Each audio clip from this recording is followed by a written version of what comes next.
하나님 아버지, 지난 한 주일 동안 우리를 보호해 주셔서 감사합니다. 오늘 다시 말씀 앞에 섭니다. 아버지, 우리가 들어야 될 말씀은 듣게 하여 주시고 우리의 마음을 감동시켜 주셔서 깨뜨려 주시고 마음 중심에 하나님을 모시고 살아가는 귀한 주님의 자녀들 되게 하여 주시옵소서. 예수님의 이름으로 기도하옵나이다.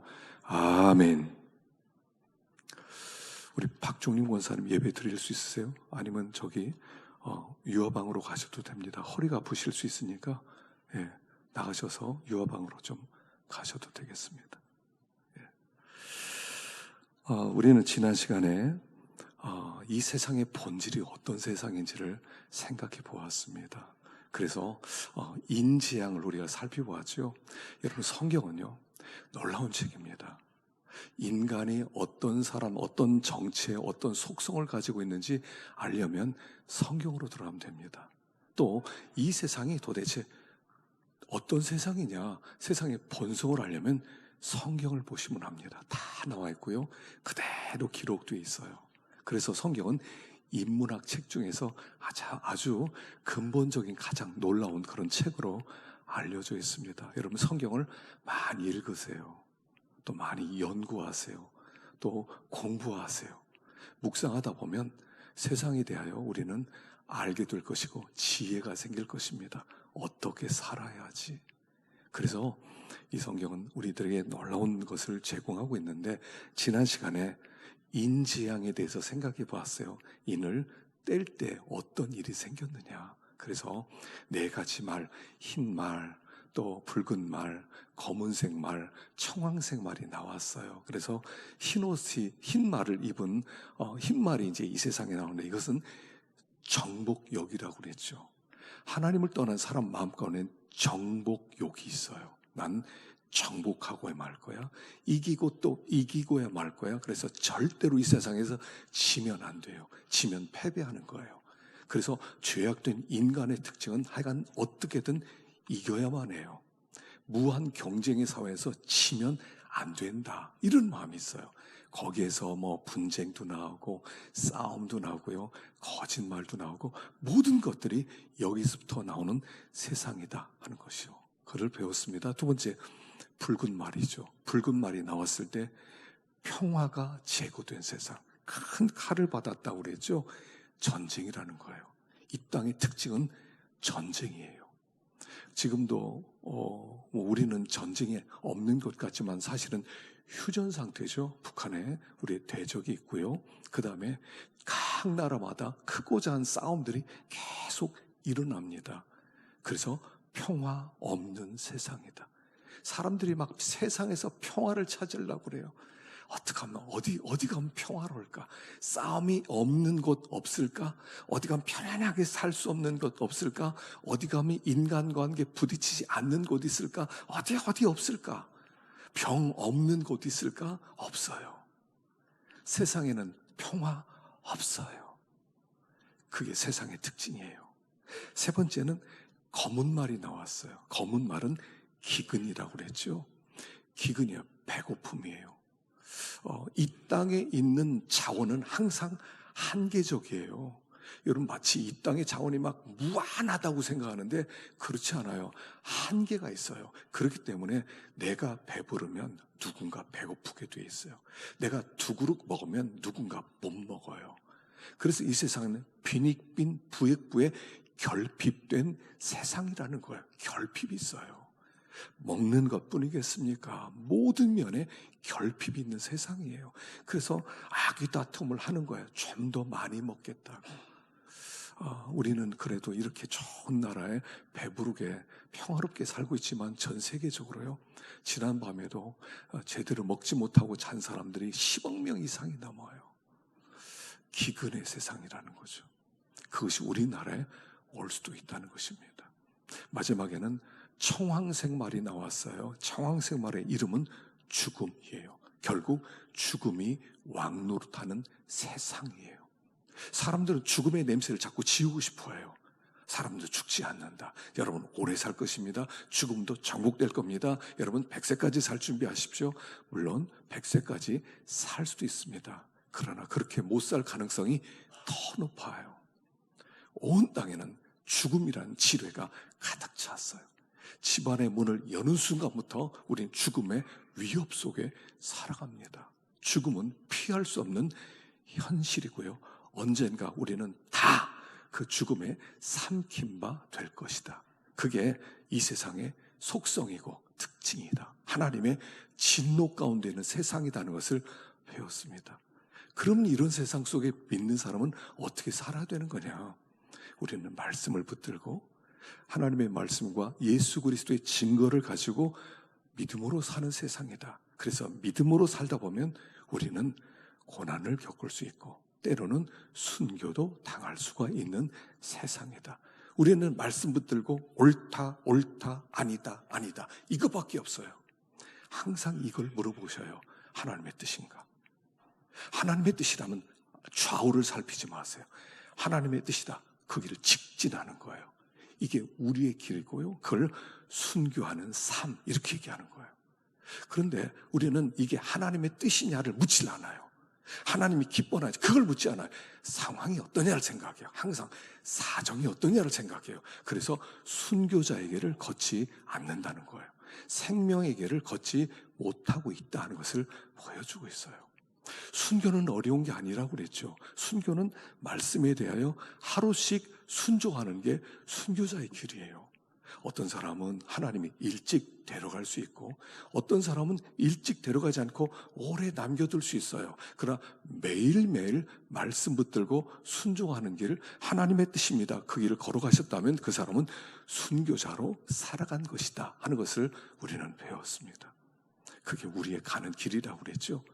자, 이제 6번째 인이 떼집니다. 오늘 보십시다. 12절부터 보겠습니다. 12절 시작.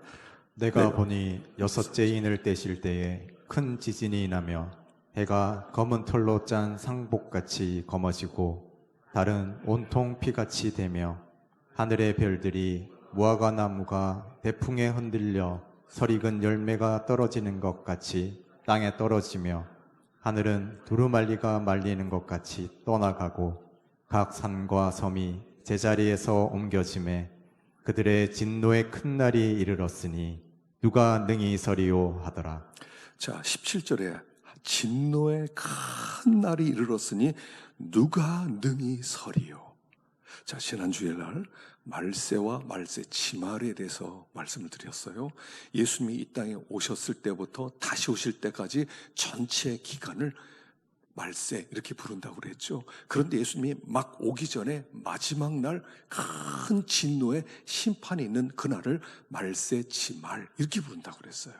그래서 지금은 말세요, 말세 지말을 향해 가고 있죠. 모든 학자들이 다 인정하는 겁니다. 인류는 얼마 안 남았다. 이 기독교인이 얘기하는 게 아니에요. 모든 사람들이 다 얘기해요. 그 이화여대 그 석좌 교수인 최재천 교수는 그 사람 철저한 진화론자고 불신자입니다. 그런데 그 사람이 이제 2100년이 안 돼서 2050년까지도 갈 수 있을지 모르겠다라고 얘기해요. 인류가 인류를 멸망시킬 것이다 라고까지 그 사람이 얘기를 하더라고요. 진노의 큰 날은 오고 있는 중이라는 거죠. 성경 계속 진노의 큰 날을 얘기해요. 그 날은 올 것입니다. 하도 사람들이 얘기하니까 이제 안 믿는 사람도 알아요. 근데 안 믿는 사람은 에이 설마 오겠어. 뭐 종교계에서나 그렇게 얘기하지. 아 그런 날은 없어. 근데 모든 현상들이 거기를 향해서 가고 있어요. 어제 뉴스에 보니까 슈퍼 엘니뇨가 올 가능성이 90%래요. 올해. 2018년에 그때 엘니뇨가 왔을 때 최고 우리 남한 온도가 홍천이 41도까지 올라갔대요. 서울은 39.5도까지 올라갔고요. 이게 엘니뇨거든요. 비가 떡수같이 오죠. 이게 점점 더 생태계 파괴거든요. 그래서 이제 다음에 나오는 나팔, 7 나팔장은 뭐냐면 생태계와 자연계 파괴가 일어나는 것을 볼 수가 있어요. 진노의 큰 날은 오고야 만다는 사실입니다. 성경은 끊임없이 우리에게 강조했어요. 그날은 오고 있는 중이다. 언제인지 모른다. 뭐 그렇게까지 얘기해요. 언제라도 지구가 멸망해도 이상할 것 없을 만큼 지금은 끝까지 왔다라고 얘기를 합니다. 자, 그런데 여기 17절에 뭐라고요? 진노의 큰 날이 이르렀으니 누가 능히 서리요. 하나님의 진노의 큰 날이 왔는데, 어마어마한 심판이 이 땅에 왔는데 과연 누가 그 앞에 설 수 있겠느냐. 그리고 7장이 열리는 거예요. 이 사람들이 진노의 큰 날을 이기고 하나님 앞에 설 자들이다. 그게 7장 얘기예요. 그래서 6장에는 인이 떼어지는 얘기, 7장에는 하나님께서 이제 사람들을 찾는 이야기, 예수 믿도록 복음을 전하고 그 이마에 도장을 찍고 너는 내 거야 하는 그 장이 7장이에요. 그래서 이 땅에 이런 자연계 생태 파괴 이런 것이 일어나면서 동시에 하나님의 복음이 땅끝까지 막 선포되고 있습니다. 지금도 하나님은 일하고 계시고 하나님의 백성들을 찾고 있는 중이시다 하는 내용이 7장 내용인 것입니다. 자, 3절 보십시다. 3절 시작. 이르되 우리가 우리 하나님의 종들의 이마에 인치기까지 땅이나 바다나 나무들을 해하지 말라 하더라. 내가 인침을 받은 자의 수를 들으니 이스라엘 자손의 각 지파 중에서 인침을 받은 자들이 14만 4천이니 이 일 후에 내가 보니 각 나라와 족속과 백성과 방언에서 아무도 능히 셀 수 없는 큰 무리가 나와 흰 옷을 입고 손에 종려 가지를 들고 보좌 앞과 어린 양 앞에 서서. 자, 이 7장을 크게 두 부분으로 나눌 수 있어요. 1절부터 8절까지, 9절부터 17절까지. 1절부터 8절까지는 14만 4천 하나님이 인치시는 얘기가 나와요. 거기에는 14만 4천 명이 구원받는다 하는 내용이 있어요. 이것은 지상교회를 설명하는 얘기예요. 그리고 9절부터 17절까지는 천상에서 구원받은 하나님의 백성 전부가 셀 수 없는 흰옷을 입은 큰 무리가 하나님을 찬송하는 것을 볼 수가 있어요. 그래서 14만 4천이라는 숫자와 셀 수 없는 흰 무리의 숫자는 같은 뜻이다라고 말씀을 하고 있는 거죠. 왜 14만 4천이냐? 사실 이 14만 4천 때문에 이단이 많이 나왔죠. 뭐 신천지가 뭐 지금 여기 보니까 무슨 마띠아 성전 그래가지고 막 성전 이름을 이렇게 써놨는데 신천지에서는 14만 4천에 빨리 들어와라. 그래서 막 성경 구절도 한 1000구절을 외우게 만들고 뭐 시험 보고 그래서 통과하면 너 14만 4천이 자랑스럽게 생각하라. 사기 중에 이런 사기가 어디 있어요. 근데 신천지뿐 아니에요. 그런 유사한 종교 집단이 많이 있어요. 14만 4천에 들어와라. 근데 사람들이 그게 맥혀요. 야, 14만 4천 구원받은 사람 여기 봐라. 14만 4천이지. 그러니까 너도 빨리 들어와라. 얼마 몇 자리 안 남아서 빨리 들어와. 아니 어떻게 이런 해석에 넘어갑니까? 말도 안 되잖아요. 자, 14만 4천은 무슨 뜻이냐면 14만 4천은 하나님의 백성의 전체 숫자를 얘기하는 거예요. 그래서 여기 보면 지파가 나오죠. 12지파가 유다 지파, 루벤 지파, 아셀 지파, 지파마다 몇 명에서 이렇게 전체가 14만 4천이다 그러죠. 자, 이 지파가 나눈 이유는 뭐냐 하면 하나님의 구원, 이 교회라고 하는 것이 그냥 어느 날 뚝 떨어진 게 아니라 구약시대부터 쭉 하나님의 구원 역사로 연결되어 있는 중이다라고 얘기하면서 우리 교회들이 참 이스라엘 12지파다라고 얘기하는 거예요. 우리가 하나님의 백성이다. 이 교회가 하나님의 진짜 이스라엘 지파다라고 얘기하죠. 여기 한 구절만 읽어봅시다. 야고보서 1장 1절 읽어봅시다. 시작. 하나님과 주 예수 그리스도의 종 야고보는 흩어져 있는 12지파에게 문안하노라. 그 당시에 예수 믿는 사람은 흩어져 있는데 그들을 12지파라고 부르는 거예요.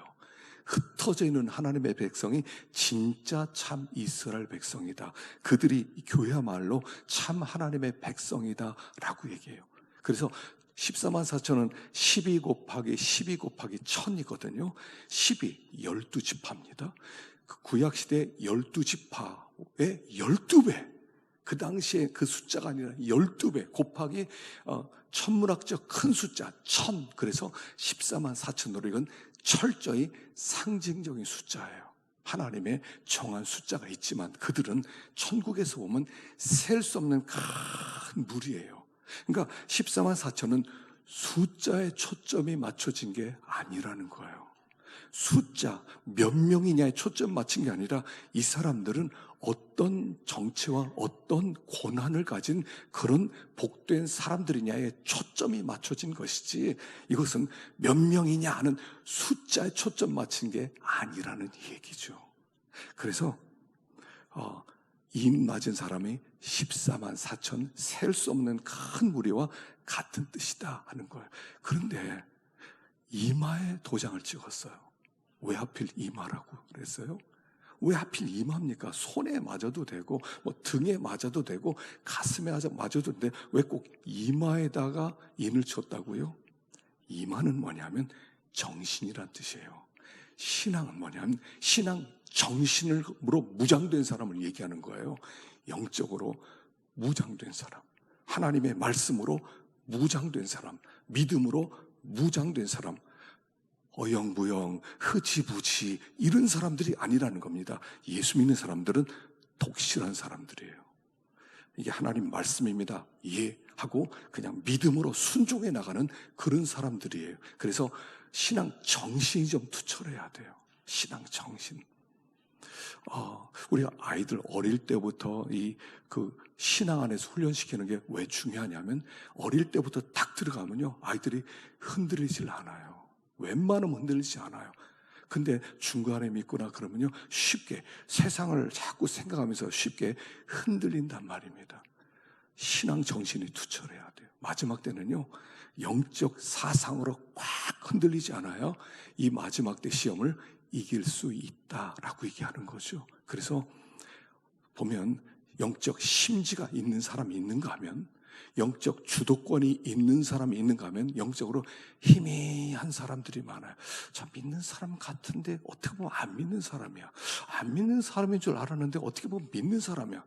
제가 교인들을 볼 때요 어떤 데 헷갈려요. 하나님의 백성이야. 저 사람 하나님의 백성 맞아? 어떻게 저런 말을 하지? 어떻게 저렇게 행동하지? 근데 어떤 때 보면 또 믿음으로 산다고 그래요. 이 사람은 헷갈린다. 이런 분들이 있어요. 그러지 말란 말이에요. 딱 신앙의 심지가 견고해야 됩니다.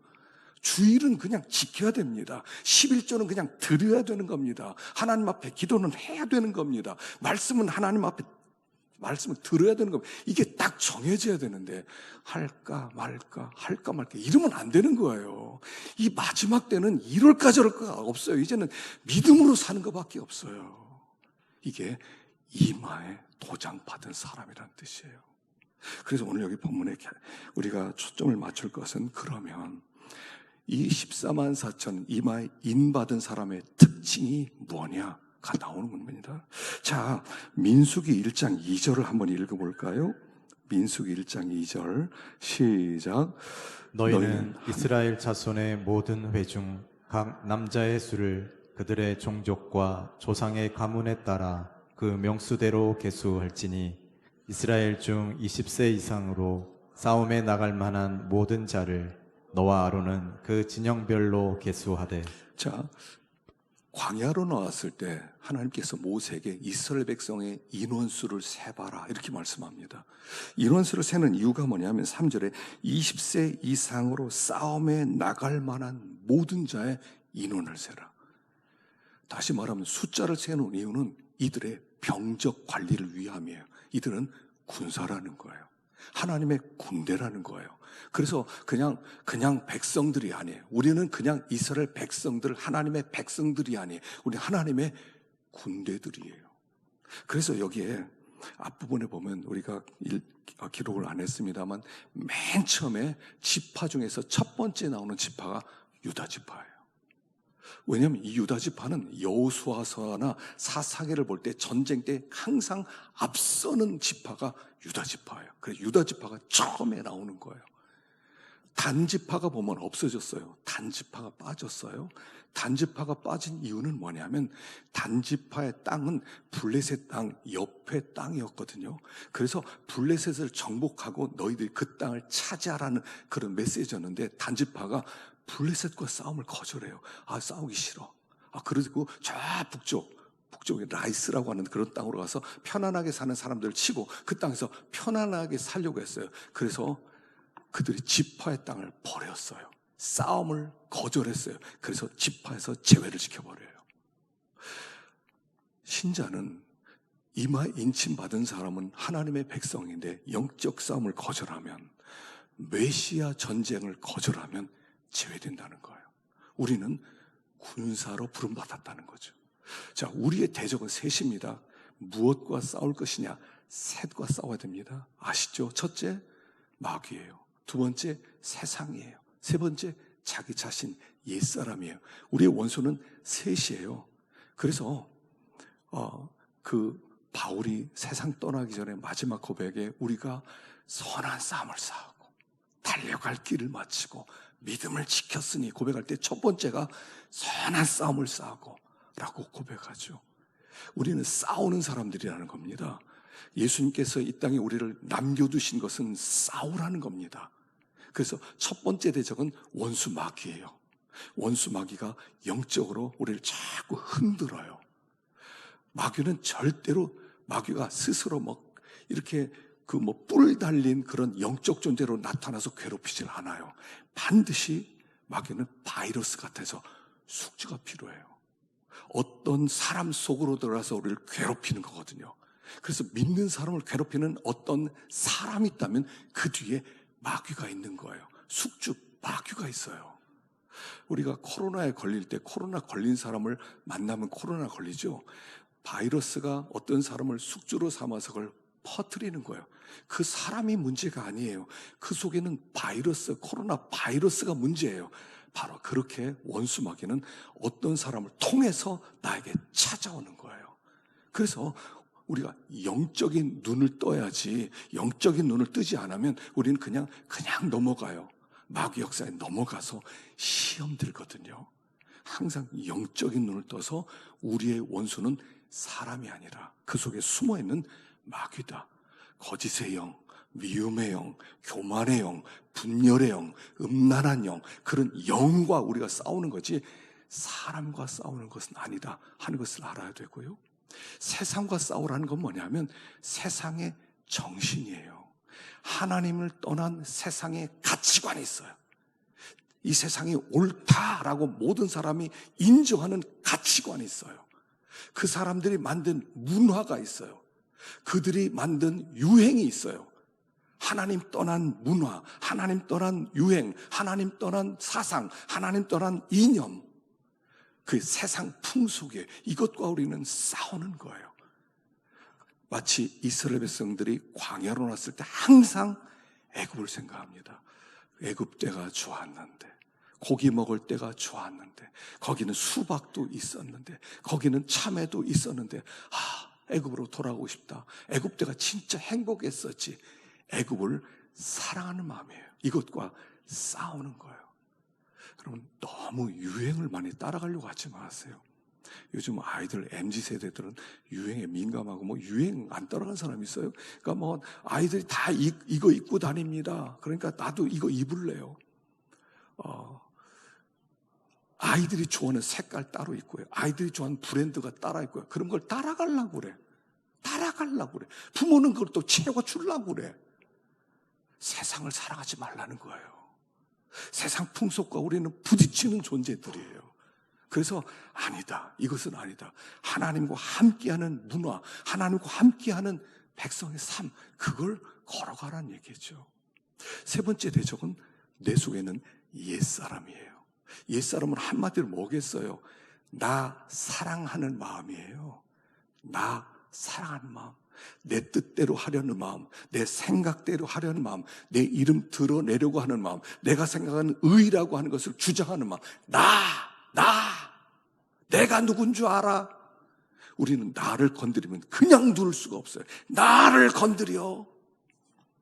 그것과 싸우라는 거예요. 그게 원수예요. 그게 믿음의 길을 가지 못하게 하고, 그게 하나님의 뜻을 이루지 못하게 하니까 나와 싸워. 나를 사랑하는 마음. 그래서 아무든지 나를 따라오려거든 자기를 부인하고 자기 십자가를 지고 나를 쫓을 것이니라. 그래서 나 사랑하는 마음을 자꾸 부인해야 됩니다. 쳐서 복종시켜라. 자기를 쳐서 복종시킨 거. 아버지, 내 뜻대로 마옵시고 아버지의 원대로 되기를 원합니다는 겟세마네 동산의 기도가 나 죽이는 기도란 말이에요. 이거 안 하면요, 자꾸 나나 이러고 다니면서 나나 내가 누군 줄 알아? 나나 이러고 다녀요. 하나님이고 뭐가 없어. 하나님의 뜻이고 뭐가 없어. 나나 이러고 다닌단 말이에요. 이것과 싸우는 하나님의 군대. 이게 메시아 전쟁이에요. 메시아 전쟁 다른 게 아니에요. 막 총 들고 나와서 누구 싸워 죽이고 뭐 이런 게 아니에요. 내 속에는 세상을 사랑하는 마음, 나를 사랑하는 마음, 싸우는 거예요. 그래서 아버지의 뜻을 온전히 이루어드리는 하나님의 군대가 14만 4천이다 하는 것입니다. 자, 두 번째 13절입니다. 13절 시작. 장로 중 하나가 응답하여 나에게 이르되 이 흰옷 입은 자들이 누구며 또 어디서 왔느냐?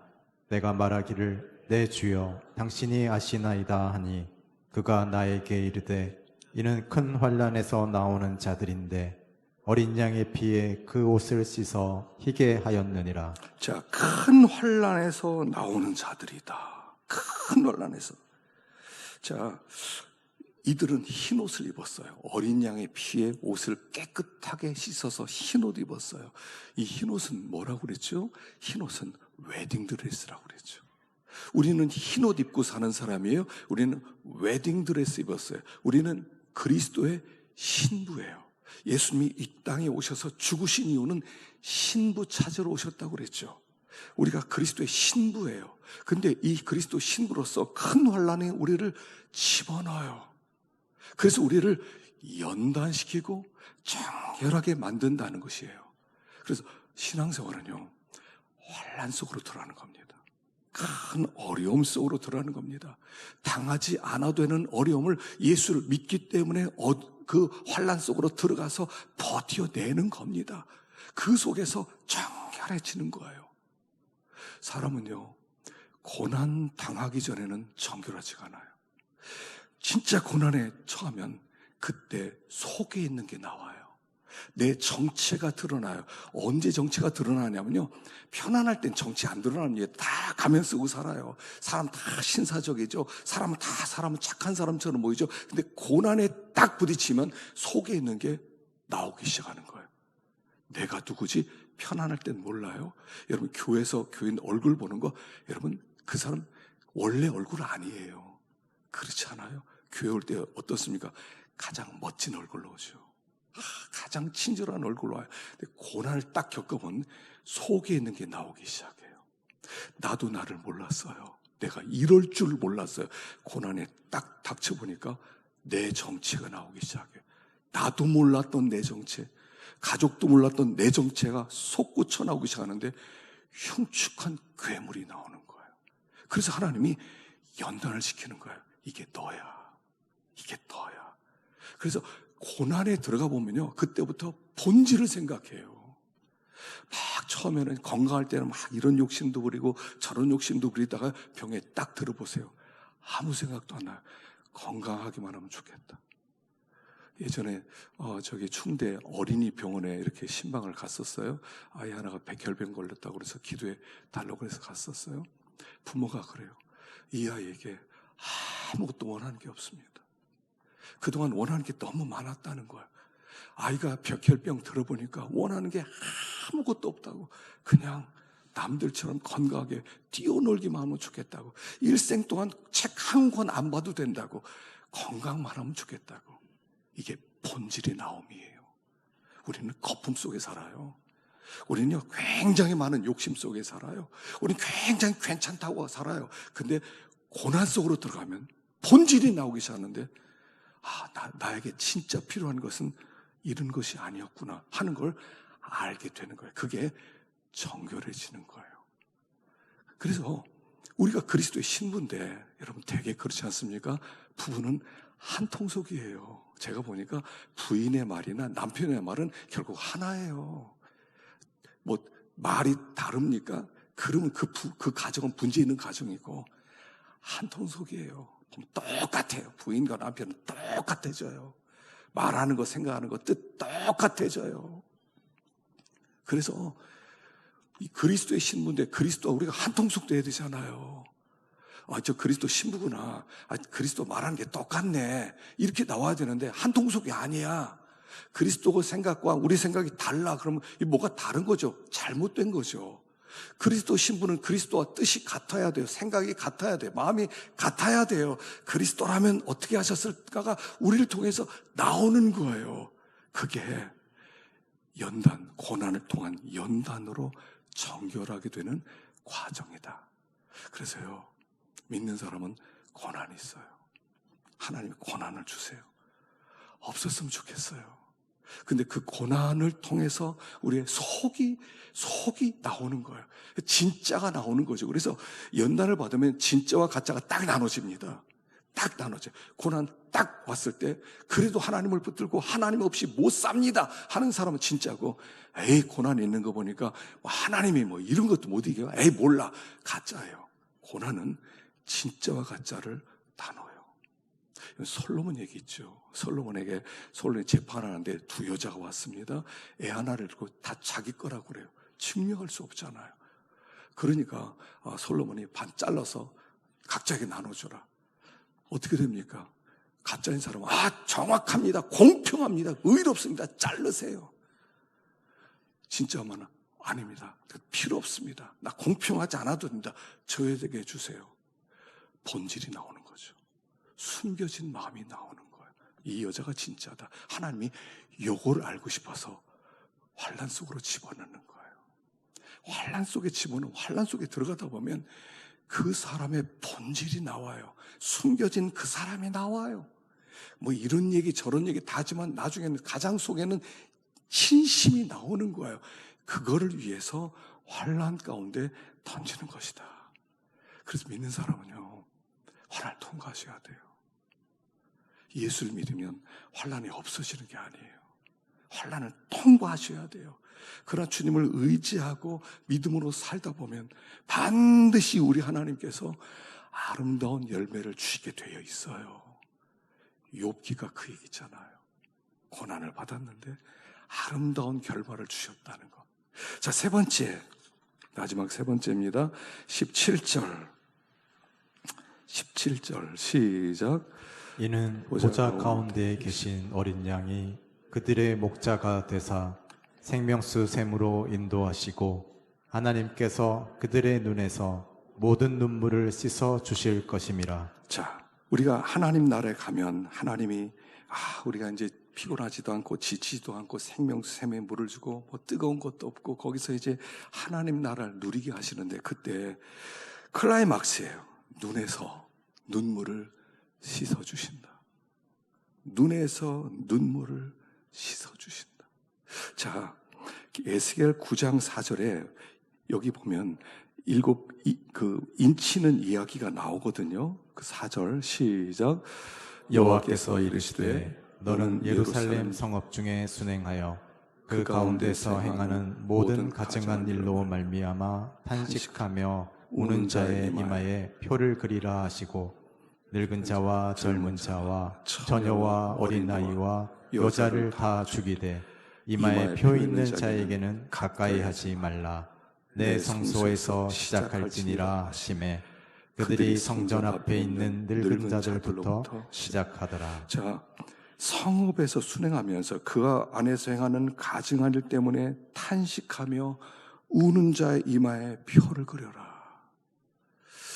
이 땅에서 일어나는 하나님을 대적하는 일 때문에 슬퍼하는 사람들, 애통하는 사람들, 아파하는 사람들, 우는 사람들, 그 사람들의 이마에 표를 해라. 그리고 표 없는 사람은 죽여라. 이렇게 나오는 거예요. 그러니까 이 14만 4천 하나님께서 이마에 표를 주신 사람, 내 거야 라고 주장하는 사람들의 특징은 애통하는 사람이라는 거예요. 애통하는 사람. 물론 우리가 이 땅에서 믿음으로 살다 보면 고난도 겪고 억울한 일도 겪고 하여간 남들에게 오해도 받고 하여간 눈물 흘릴 일이 많아요. 그런 눈물도 하나님께서 씻어주실 거예요. 근데 가만히 생각해 보세요. 가만히 생각해 보세요. 하나님 앞에 갔어요. 내가 하나님 앞에 갔어요. 믿음으로 살다 하나님 앞에 갔어요. 예수님께서 영광 가운데 그 영광의 나라에서 하나님 나를 끌어안아 주세요. 그런데 자기를 돌이켜보세요. 그때 어떨 것 같아요? 내가 예수 잘 믿었구나. 하나님 감사합니다. 세상에서 믿음으로 살다가 힘들었습니다. 정말 감사합니다. 여러분 이런 생각만 들 것 같아요? 저는 안 그럴 것 같아요. 지금도 제가 이렇게 이제 과거를 돌이켜보고 옛날을 생각해 볼 때 참 내가 그때 순종하지 못했구나. 그때 믿음으로 통과하지 못했구나. 참 죄송하다. 나중에 점점 그게 커지니까 그렇게 돼. 이거 내가 구원받은 백성 맞나? 내가 이렇게 말씀도 순종하지 못하고 하나님의 마음을 너무 아프게 해드린다. 그런 생각 들 때 얼마나 가슴이 아파요. 막 가슴이 이렇게 조이는 때가 없으셨어요. 저는 가끔씩 가슴이 조여요. 내가 왜 이렇게 믿음으로 살지 못했지? 내가 왜 이렇게 하나님을 기쁘시게 하지 못했지? 우리가 하나님 앞에 설 때 하나님 제가요 진짜 말씀 그대로 순종 다 했습니다. 하나님 그러다 어려움 많이 겪었습니다. 이럴 사람이 몇 사람 될 것 같으세요? 이제부터 여러분들이 예수 믿어서 인 받았으니까 이제부터 믿음으로 삽니다. 말씀대로 순종합니다. 난 무조건 순종하며 살겠습니다. 그러면서 막 어려움도 겪고 그렇게만 살 사람 몇 사람 돼요? 아버지 앞에 갔더니 아버지 그 영광스러움 앞에 내 삶이 비춰지는데 너무 부족한 거예요. 하나님이 나를 위해서 이렇게 큰 은혜와 사랑을 베풀어 주셨는데 나를 돌아보니까 너무 못난 거예요. 그렇지 않겠어요?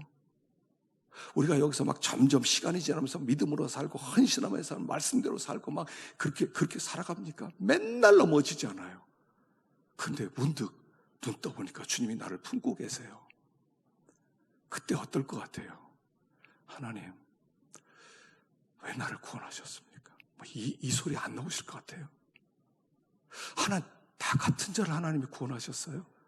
하나님 다 아시잖아요. 내가 얼마나 비겁하고 얼마나 쉽게 흔들리고 얼마나 넘어지고 하나님은 아시잖아요. 그 주님의 영광스러움을 볼 때 내가 좀 더 믿음으로 살았고 좀 더 말씀대로 살았으면 얼마나 좋을 뻔했습니까? 하나님. 그래서 나온 통곡이란 말이에요. 제가 볼 때 그래요. 다 같은 죄인인데 완전하지도 않은데 늘 그런 마음이 있잖아요. 좀 더 믿음으로 살아야지. 그리고 주님의 얼굴 뵈야지. 근데 그게 돼요. 우리는 그렇게 완전하게 살다 주님 앞에 보는 게 아니에요. 그냥 넘어지고 또 일어서고 넘어지고 회개하고 하나님 불쌍히 그러다 주님을 만나게 돼 있어요. 그리고 주님 얼굴 보니까 얼마나 죄송스러워요. 하나님 너무 죄송스러워요. 하나님 마음은 너무 아파요. 하나님 나는 왜 이렇게 맨날 넘어졌는지 모르겠어요. 근데 주님이 그 눈에서 눈물을 씻어주신다는 거예요. 그 눈물을. 저는 이게 베드로의 눈물 같아요. 베드로가 예수님 3번을 부인했어요. 예수님이 3번 부인했는데 예수님과 베드로가 눈이 딱 마주치죠. 딱 예수님이 베드로를 보시니 나를 위해서 그렇게 고난을 겪고 배를 맞고 피투성이가 됐는데 나 저 예수 몰라요. 근데 주님이 나를 딱 보는 거예요. 어떨 것 같아요? 통곡을 하는 거예요. 저는 이게 그 통곡의 눈물이라고 생각해요. 우리 하나님이 우리에게 원하는 것은요, 의로움이 아니에요. 제발 좀 오해 좀 하지 마세요. 의로움이 아니라고요. 그렇다면 바리새인들을 인정해 주셨어요. 하나님 저는 세리 같지 않습니다. 하나님 저는 의롭게 살았습니다. 하나님 저는 이렇게 살았고 저렇게 살았습니다. 하나님 영광 받으십시오. 세리는 가슴을 치면서 하나님 나를 떠나세요. 난 죄인입니다. 난 죄인입니다. 고개를 못 들었더니 주님이 뭐라고 그래요? 이 세리가 바리새인보다 의롭다 이러지 않았어요.